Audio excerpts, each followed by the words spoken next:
As you know, about a year and a half ago, it wasn't so vibrant. I'm looking at all this brand new steel and equipment that just went up because of our tariffs, because of our president, but because of our tariffs.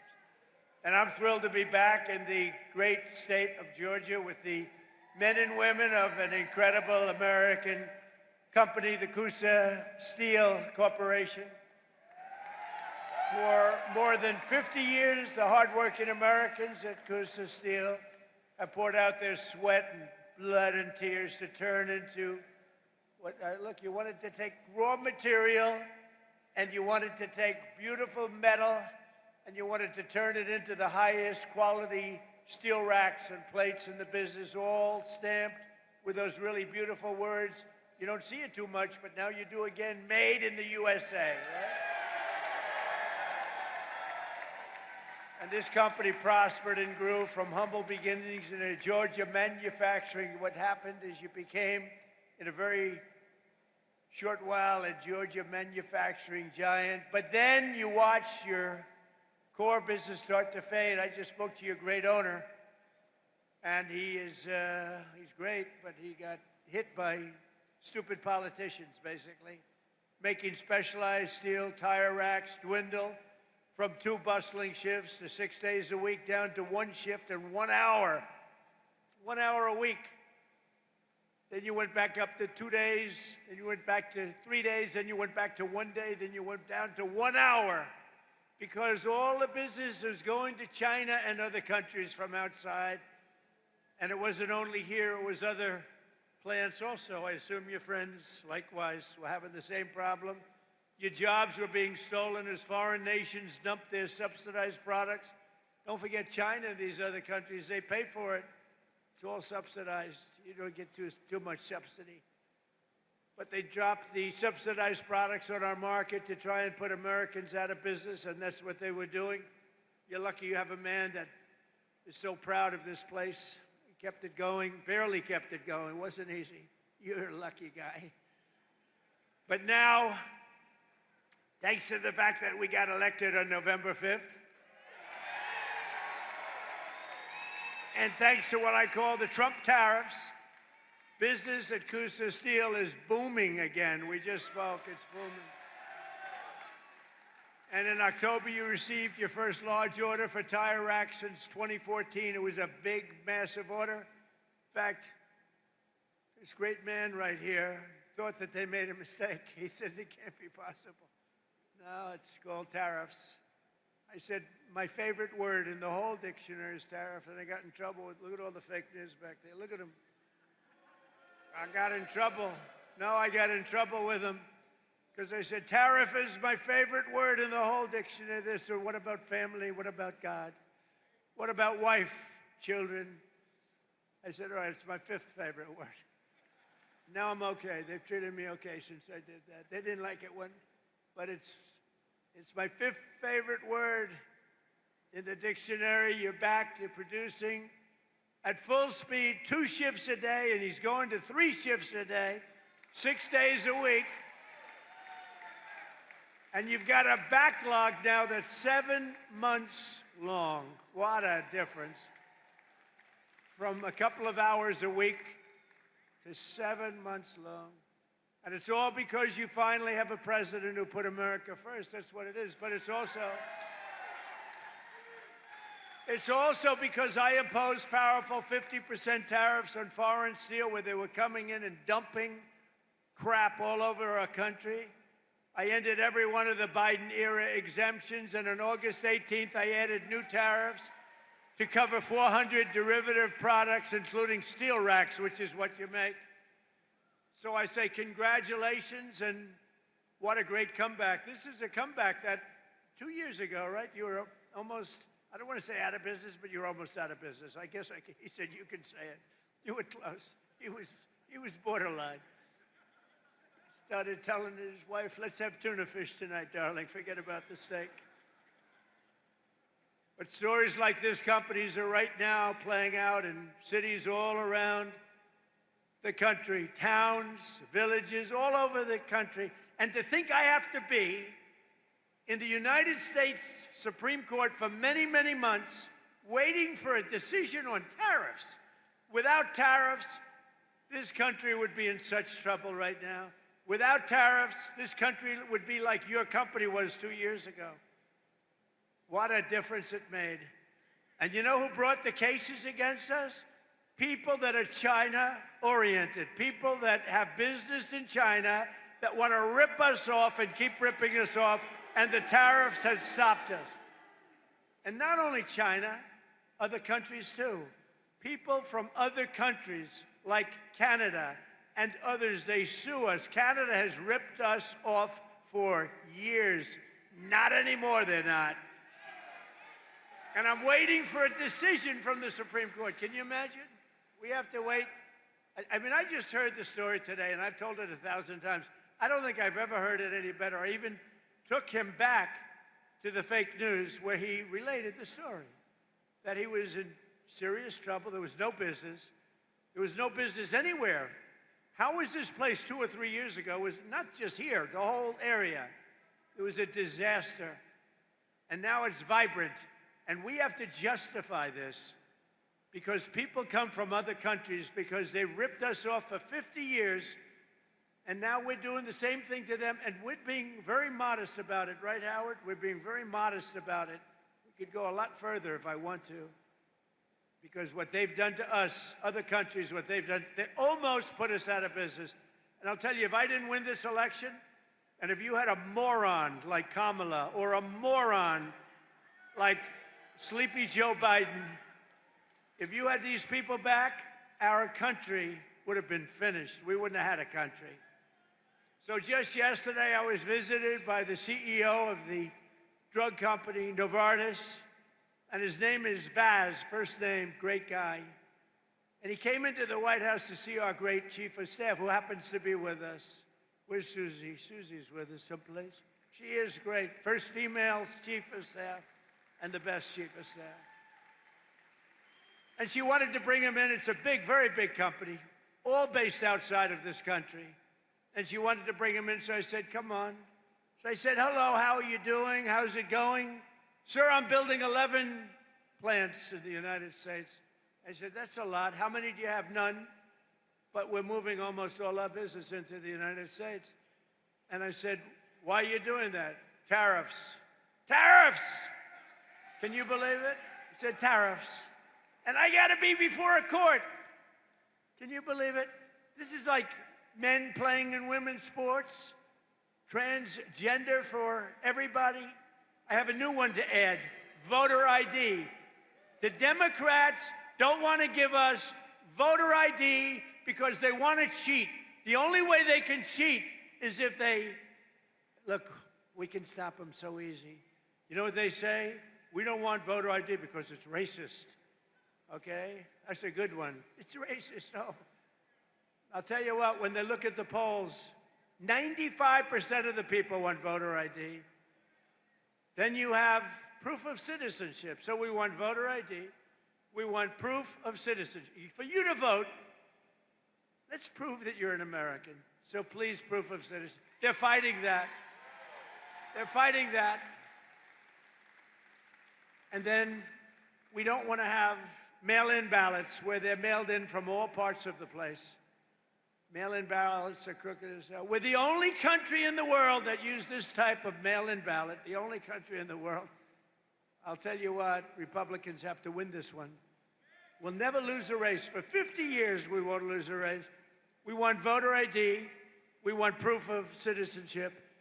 And we don't want mail-in ballots except for the military far away, except for people that are ill, disabled, or people that are away.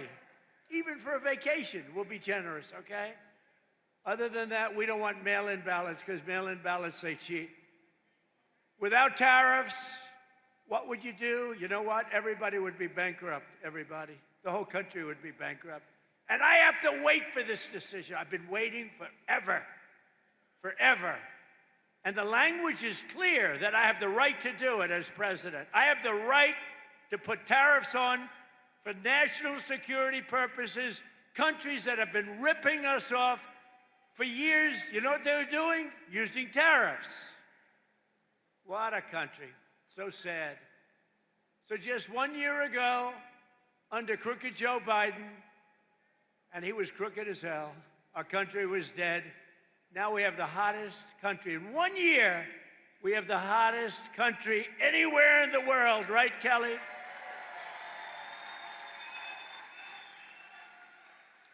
Remember when I used to say, Fuller sort of reminded me, I listened to your speech, very good. I'm endorsing that man, by the way, very strongly. I actually listened to your speech back there, and you said, you remember when the president used to tell the story about getting tired of winning? You reminded me, I haven't told that story in a long time. You're going to be so tired of winning, you're going to be exhausted, you're going to get tired of winning. Remember I say, your governor or Kelly Loeffler, somebody's going to come up and say, President, please, we're winning too much, we're not used to it.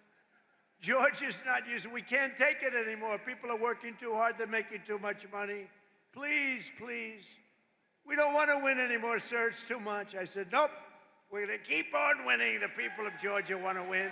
I'm sorry, Kelly, the people of Georgia want to win. Last week it was announced that the United States added 172,000 jobs in the private sector.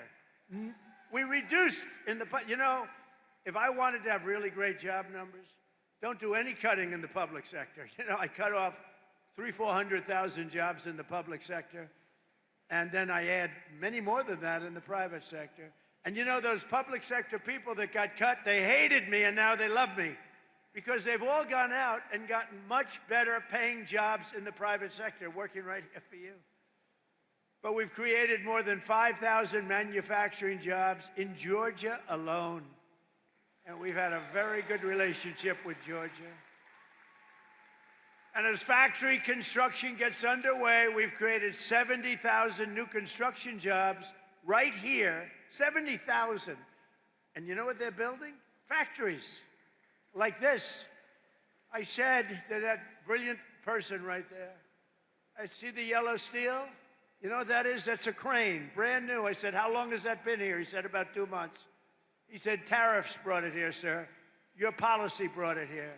So today, more Americans in the prime of their life are part of a labor force than at any time since 2001, and then you could go back another 25 years from that.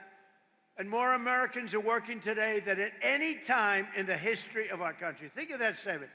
Any time in the history of our country, there are more Americans working today. In 4 years, Sleepy Joe Biden got less than $1 trillion of new investment into the United States. So in 4 years, he got a lot less than $1 trillion. But with our pro-American economic growth and the use of tariffs, we've already secured commitments for over $18 trillion. So think of this.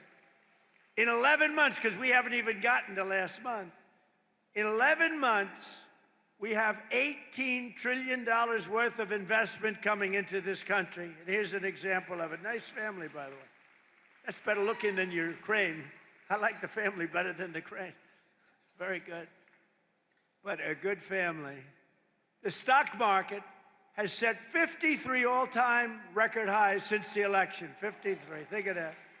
53 days it was at an all-time record, adding $9 trillion in value. But you got to go back for a second. So we do over 18 trillion in 11 months, and Sleepy Joe, for 4 years, did much less than $1 trillion. Think of that. This country would have been dead. Adding $9 trillion in value to your savings. I added $9 trillion, and your retirement accounts and 401ks are at the highest level they've ever been. And then I have to listen to the fake news talking about affordability. Affordability. Do you notice, what word have you not heard over the last 2 weeks? Affordability. Because I've won affordability. I had to go out and talk about it. But we inherited a mess. We inherited the worst inflation in history, but I'd like to correct it, because it's actually The fake news corrected me. He exaggerated.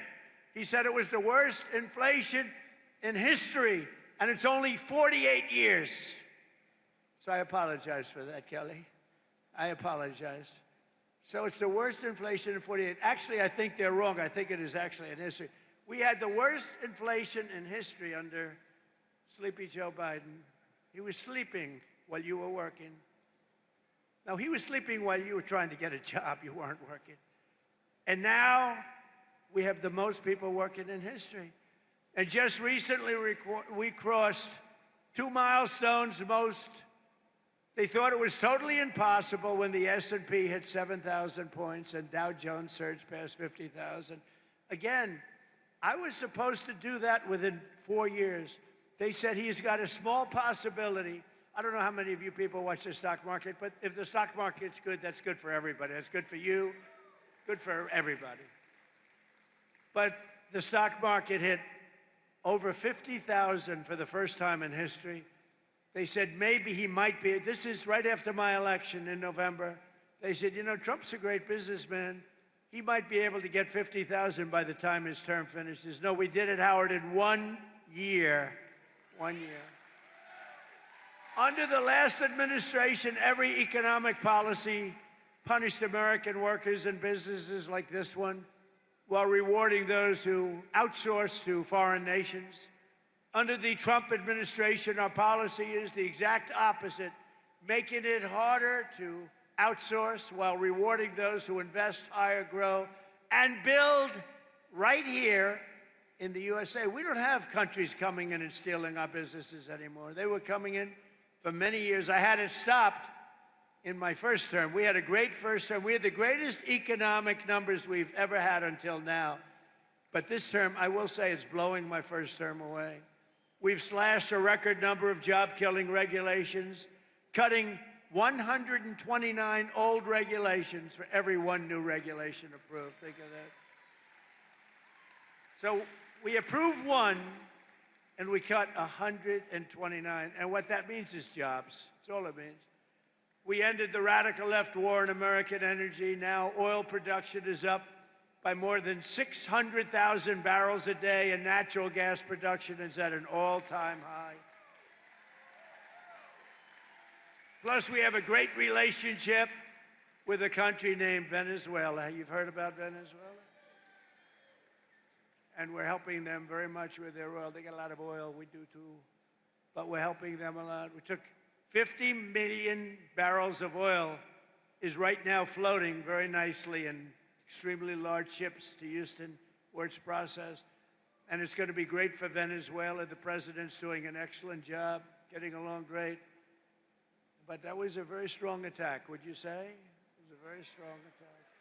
That wasn't like Jimmy Carter. That wasn't like Sleepy Joe Biden in Afghanistan, where he had no idea, had no clue what he was doing. Take the equipment. You know, I was getting out of Afghanistan. We were going to get out with dignity, strength. They feared us, but we shouldn't have been there, frankly. But we were getting out with dignity and strength, taking all the equipment. He left the equipment. They said, leave everything. Let's go. I said, what do you mean? You're leaving a $150 million airplane? And one of the generals told me, that's when I knew he was a stupid general, Milley. Sir, it's better to leave the plane. I think it's cost efficient. You're going to leave a $150 million plane because you don't want to fill it up with a tank of gas? These people were so stupid.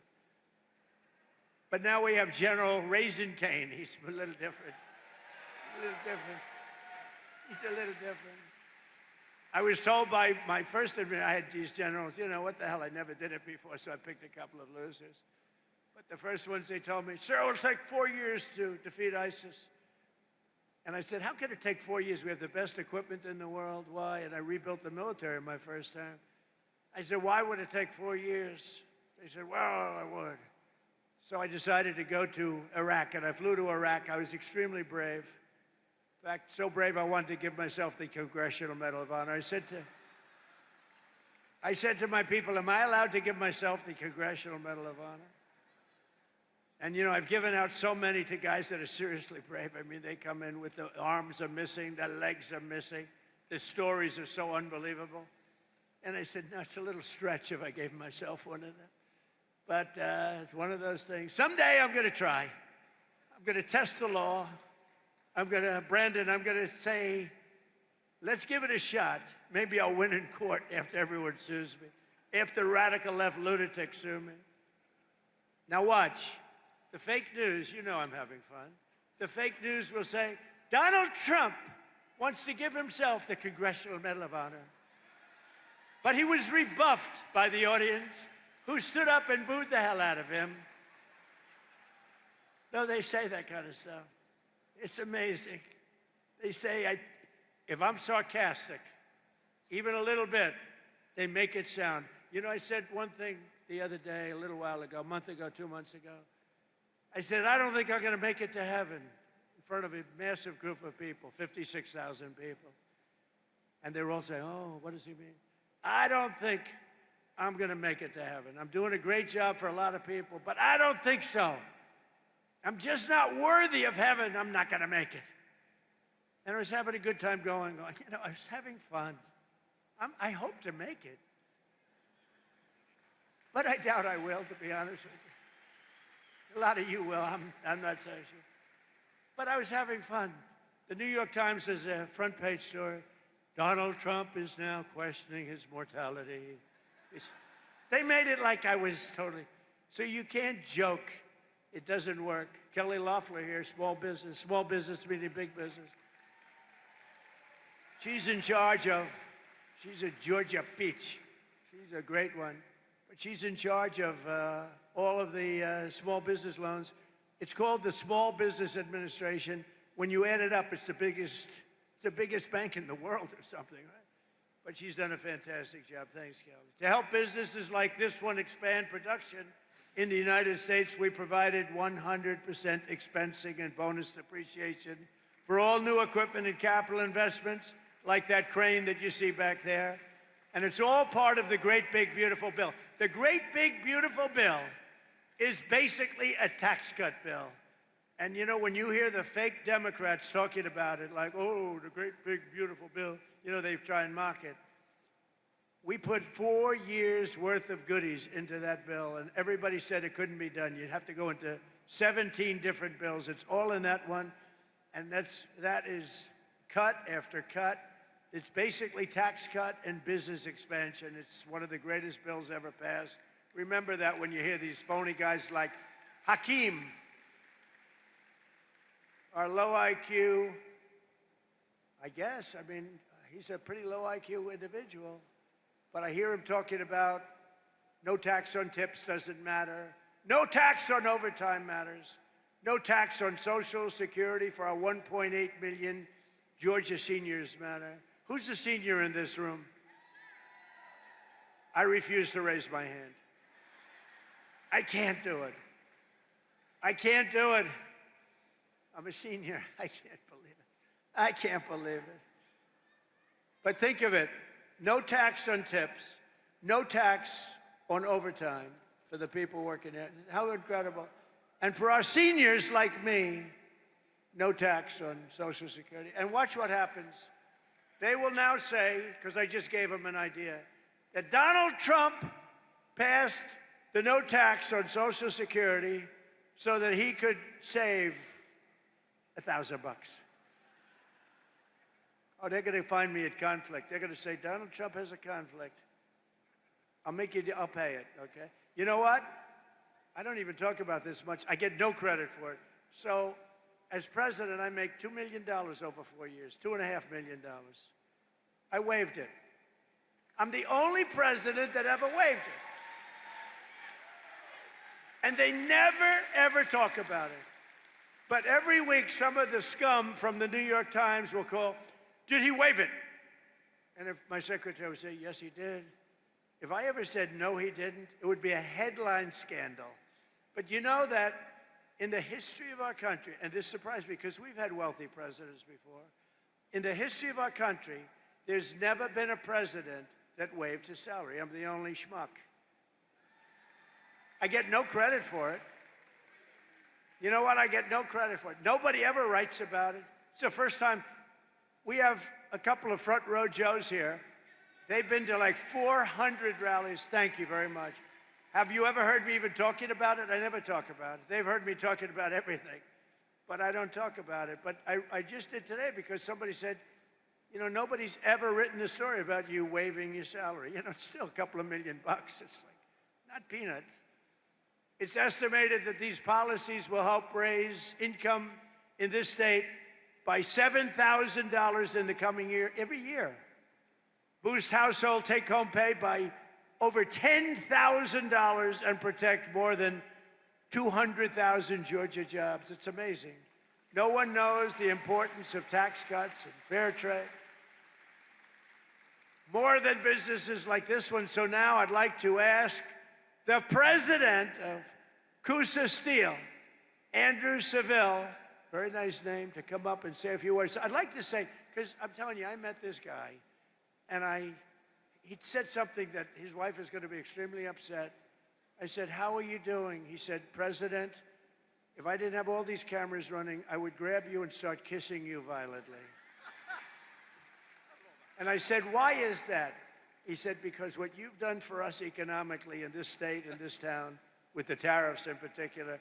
So I want to just introduce Andrew. Thank you very much.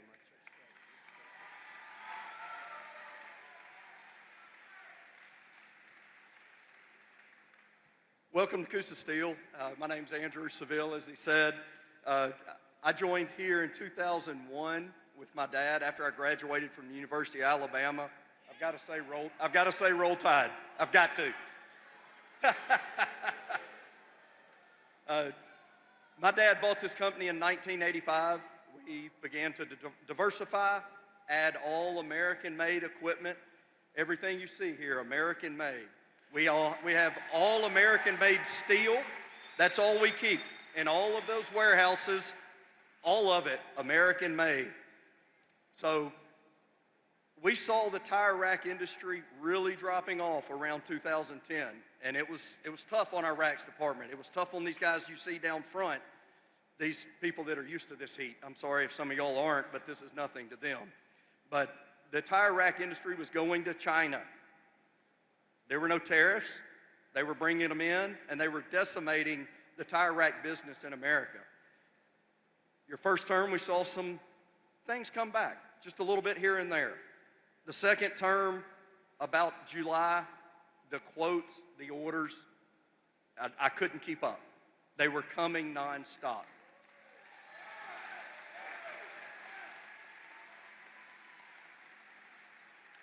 In October of 2025, we landed our first huge tire rack deal that we had in 10 years. This is going to keep our racks department busy for 2 shifts a day, 6 days a week, and we're pumping them out as fast as we can go, and they're all going to Shippensburg, Pennsylvania, right in America. Mr. President, what you've done for these guys down front, what you've done for our entire economy, what you've done for all of America, couldn't be done without your favorite word, tariffs. You did it. You're making America great again. You're making all of these guys more in their wages, and we couldn't be more than happy to call you Mr. President.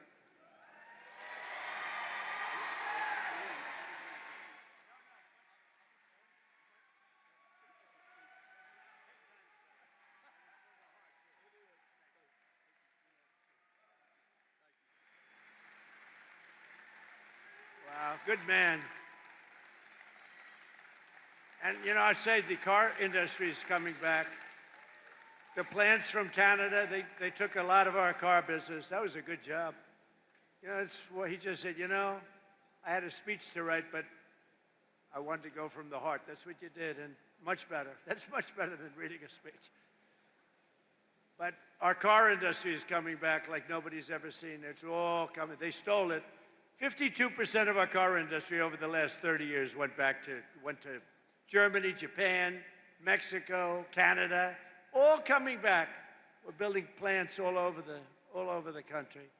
Nobody's ever seen anything like that. All because of, look, it's because of, I guess, November 5th, the election and all, but it's because of the election I did the tariffs. Nobody else would have done it because nobody else had the guts to do it. And a great man, a great economist came in yesterday and said, sir, you did something that nobody has ever done. Nobody. 22 Nobel Prize laureates on economics oppose you on your theories on manufacturing and other things, on the economy. And you were on one side and they were all on the other side. They said we'd be in a recession. And you were right. This is the boom like he's never seen before. And even crime is way down. Crime is at the lowest level in 125 years, before my father was born. But he said, what you've done is amazing. You had 22 Nobel Prize winners in economics, and you were the exact opposite of every one of them. And they admitted now, every one of them admitted, but I had Howard on my side, a great Secretary of Commerce, and I had Kelly on my side, and I have Fuller on my side. I know that. I got my Fuller. You better win that election. And I had the Lieutenant Governor of this state on my side, Burt Jones. Burt Jones, you know, all these guys are coming in now, loaded up with some money. Who the hell knows how much money he's got? But Burt Jones has been here and been with you and been with me right from the beginning. He's been with me for so long, right from literally the first day. And Brandon, you've been so incredible. Secretary of the Treasury, that's pretty good. You've come a long way. He's a very successful state senator with me all the way. These guys are with me all the way. I'm going to introduce them in a second. Another Georgian whose workers will benefit from our tax cuts is Kirk Cowan. Kirk owns the GMC Value Mart, a family business and a fixture of this community since 1971 with 100% expensing. A lot of people don't know what that means, but basically, you'd be able to deduct over a 40-year period. We're letting you deduct your expenditure over 1 year. That crane is deducted, probably knowing him, I think the crane is deducted before you even took shipment. But no, you're allowed to do it. 1 year expensing, it's a big, big thing. It's why we had so many, it's why we were so successful in the first term. And now we even expanded it and we made it 10 years. In other words, it's good for 10 years. With 100% expensing, bonus depreciation, and no tax on the overtime. And Kirk says that the tax cuts are helping him keep the store up and running, and it's doing better than it's ever done before. So, Kirk, could you come on up for a second, please? Kirk? Come on up, Kirk.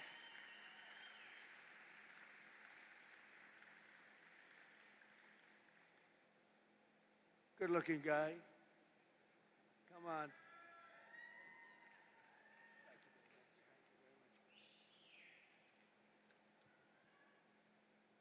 Good afternoon, Rome, Georgia. My name is Kirk Cowan, and my family and I are proud to call this community home.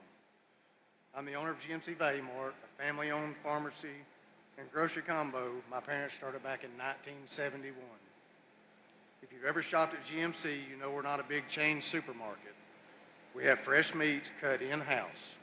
We know our customers by name, and we work hard every day to keep prices fair for families. But running a small business isn't easy.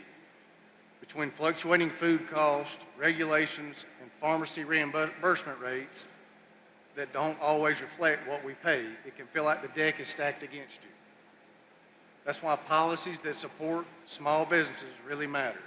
Under President Trump's leadership, Section 179 limits have increased, and permanent 100% bonus depreciation incentives make a huge difference. They allow us to reinvest in equipment, which doesn't just help owners, it helps keep prices down, keep people employed, and keep serving our neighbors. For us, that means upgrading our pharmacy to stay competitive and continuing to support local schools and community events. It means GMC Value Mart can stay right where it belongs, right here in Rome, Georgia. I'm grateful to have a president who understands small businesses are the backbone of a town like ours. Thank you, Mr. President, for standing with local businesses. It truly keeps places like ours alive. Thank you. Thank you, Kirk. Good job. Really good job. You think it's easy for these guys to get up and do that? It ain't easy. It's not easy, and that was Really, a couple of great jobs. Another key part of our tax bill is Trump accounts. That's a big thing.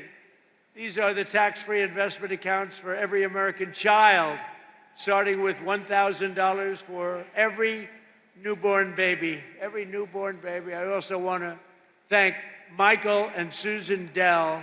Dell, go out and buy a Dell computer, because they don't care about that. They care about this.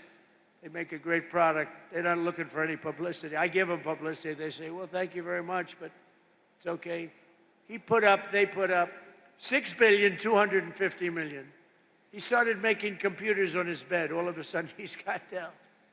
But he's a phenomenal person. She's a phenomenal woman.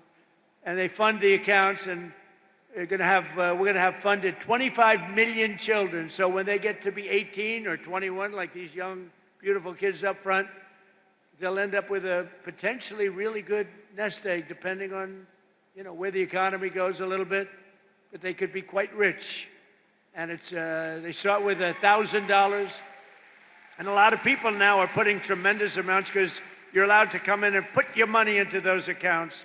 And a lot of people doing it actually way, way over what we thought would be. It's been tremendous. I want to thank Michael and Susan. Joining us today is Bree Thomas, a local women's clothing boutique owner, along with her husband, Austin, their newborn son, AJ. Bree and Austin are very excited to launch AJ's Trump account with millions of dollars. Think of this, millions and millions of dollars being put into these various accounts. But on July 4th of this year, think of it, all you have to do is go to the TrumpAccounts.gov. Go to TrumpAccounts.gov. People are putting in money, and the people themselves are putting. Millions of Americans will benefit from these pro-job, pro-worker, pro-child policies. But Georgia's Senator Jon Ossoff and every Democrat in Congress voted against them. He voted, Jon Ossoff. I competed with him numerous times. He ran against a woman, I think her name was Karen Handel, and he was leading her, and they called for help. I came down and helped, and she won. That was his first experience with me. And then I never heard from her again. I think she said thank you, but she ran another race a couple of years later. She didn't win. She never asked me for help. That was a mistake. But she won. And then Ossoff somehow got involved in the Senate race. I said, no, he's easy to beat. He's a real stiff, real stiff. You know what a stiff is? He's a real stiff. We don't want people like that representing Georgia. Who would think that Georgia has a stiff? Anyway, and with us today are some of the amazing warriors who, unlike Ossoff, have stood up for the people of Georgia, including Congressman Brian Jack, Mike Collins, and Barry Loudermilk. You guys out? Come up, fellas, come up. I gotta get these guys up. These are great people. Come on up. Proud of everything. They're warriors. But Loudermilk is going to take it easy now. I can't believe it. She's leaving. I can't believe it. We want him to stay. Say hello, fellas. Come on, Barry. Mr. President, as I was sitting out there and I was looking back here at the crane, you remember first term we were all on the Trump train. I think we ought to have a Trump crane right here, right? See, Trump cranes all over manufacturing plants in the United States. Look, the greatest honor that I've ever had serving the people of Georgia is to work with this fine gentleman right here. Yeah, he called me back in Memorial Day weekend. I got a call from the White House and said, the President would like to come meet with you in the Oval Office on June the 1st. So I headed up to D.C. and I got over to the office early, and when I walked in, we got a picture made, and we were talking about something pretty important, about the investigation of January 6th. But after we talked about that, the conversation changed, and he started telling me about this golden era of America. And when I got back to the office, the staff asked, how did the meeting go? And I couldn't stop talking about the golden era of America. I said, we're going to return to that time in America that we all heard about, but our children have never experienced. And we are seeing that come to fruition right now because of your leadership. Thank you, Mr. President.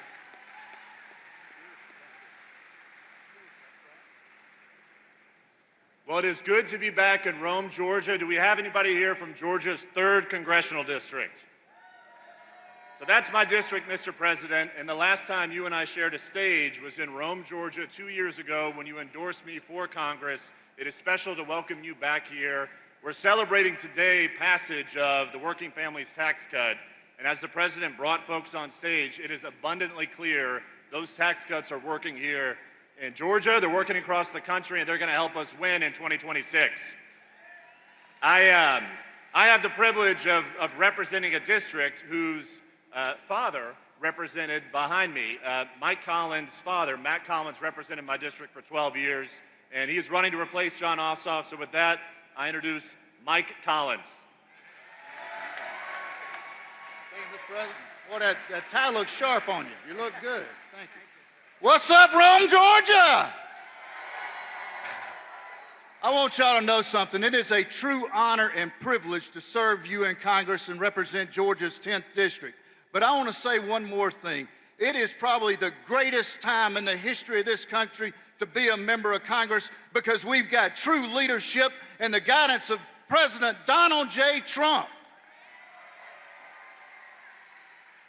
And I want you to know a couple of things. Now, we need to grow our majority in the House so that we can continue with an America First agenda. But folks, we got to make sure that we put the right Republicans in to help us to get this job done. And Clay Fuller, you're going to help us do that. I'm going to leave you with one last thing. Go vote. You have got to get out and vote. You get out and vote. You help us grow this majority. You help us out in November. I'm going to kick Ossoff out of the state's U.S. Senate. We're going to restore Georgia values out in that Senate. And y'all, we're going to continue to take our country back. Thank you.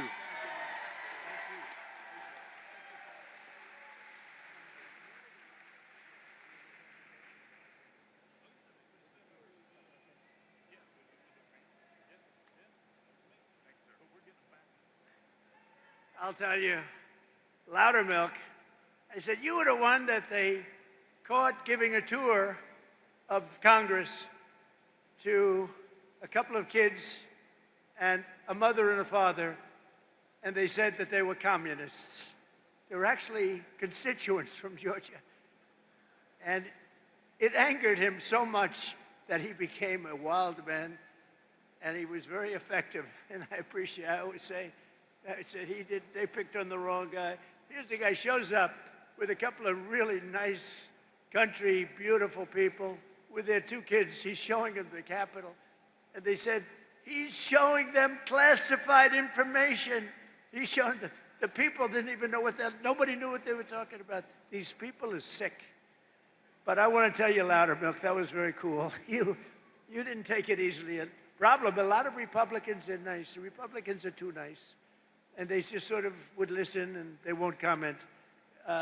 Barry decided to comment, to put it mildly. You made them go through hell. I want to just tell you.